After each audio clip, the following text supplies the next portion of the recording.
1898 में madam Curie ने radium को डिस्कवर किया था। इसे रेडियम कहा गया क्योंकि द एलिमेंट बहुत ही स्ट्रॉन्ग रेज एमिट करता था, जो कि लैटिन शब्द रेडियस से प्रेरित था। लेकिन किसी को भी इसकी रेडियो एक्टिविटी के साइड इफेक्ट्स के बारे में नहीं पता था। ये कहानी है रेडियम गर्ल्स की, जिन्होंने यूनाइटेड स्टेट्स रेडियम कॉरपोरेशन में एक जॉब शुरू की, लेकिन उसे करने में उनको भारी कीमत चुकानी पड़ी। रेडियम एक ऐसा एलिमेंट है जो रेडियो एक्टिविटी के चलते अंधेरे में चमकता है। इसकी डिस्कवरी के बाद इंडस्ट्रियलिस्ट ने सोचा कि इस ग्लोइंग एलिमेंट का इस्तेमाल करके हम नए और इनोवेटिव प्रोडक्ट्स बना सकते हैं। वॉच डायल्स, इंस्ट्रूमेंट पैनल्स और कई और चीजें अब रेडियम से चमकती नजर आती थी। ये ऐसा था जैसे 1900 के लिए AI एक रेवोल्यूशनरी टेक्नोलॉजी। उस वक्त रेडियम से काम करना एक ड्रीम जॉब माना जाता था।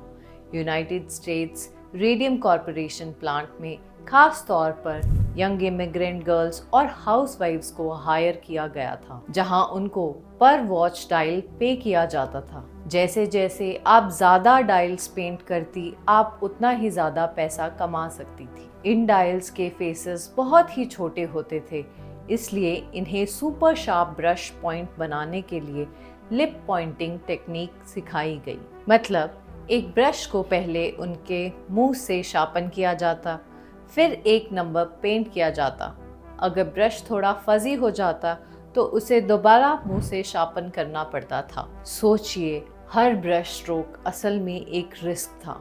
लेकिन धीरे धीरे इस चमक का चेहरा बदल गया। रेडियम की वजह से इन औरतों में सिवियर हेल्थ प्रॉब्लम शुरू हो गई। हड्डियां कमजोर, जबड़ों में दर्द, कमजोर दांत और कई केसेस में बॉडी के अलग अलग हिस्से में कैंसर होना। कंपनीज ने इन सिम्टम्स को एक नॉर्मल बीमारी बताया और असली वजह जो कि रेडियम एक्सपोजर थी, उसे छुपाने की पूरी कोशिश की। मानो कि ऐसा लग रहा था जाने अनजाने में वो महिलाएं जहर उनके शरीर में घुलता जा रहा है। परेशान और मेडिकली अफेक्टेड इन गर्ल्स ने हिम्मत दिखाई।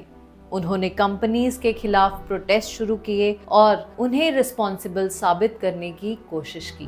अंत में डायल पेंटर ग्रेस फ्रायर और 4 अलग लड़कियों को डैमेजेस और सेटलमेंट मिला। आर्थिक संघर्षों की वजह से उनको बस 10% मिला जो उन्होंने डिमांड किया था। नादान वो, उनको पता भी नहीं था कि शायद वो 2 साल से ज्यादा जी भी नहीं सकती। पर उनके स्ट्रगल ने मॉडर्न वर्कप्लेस सेफ्टी लॉज को जन्म दिया। आज रेडियम गर्ल्स की कहानी हमें सिखाती है कि प्रोग्रेस के साथ सेफ्टी को इग्नोर नहीं करना चाहिए, बल्कि इंश्योर करता है कि हर नई इनोवेशन एक रिस्पॉन्सिबिलिटी के साथ आती है। Responsibility to protect human lives. Historical records के मुताबिक कुछ सोर्सेस कहते हैं कि लगभग 1000 औरतें रेडियम डायल पेंटिंग फैक्ट्रीज में काम करती थी। एस्टिमेट्स कहते हैं कि 100 से ज्यादा महिलाओं ने सिवियर हेल्थ इश्यूज फेस किए, जिसमें 20 to 30 डायरेक्टली रेडियम पॉइजनिंग की वजह से मारी गई। The data matters. ये डेटा हमें बताता है कि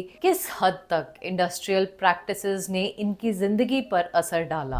अगर हमें और डेटा मिलता और शायद स्ट्रिक्टर रेगुलेशंस भी होती, तो शायद इस ट्रेजेडी को रोका जा सकता था। हर नए आइडिया के साथ सेफ्टी और रिस्पॉन्सिबिलिटी को याद रखना जरूरी है। आपको क्या लगता है? What do you think would have happened if we had more accurate data and stricter regulations back then?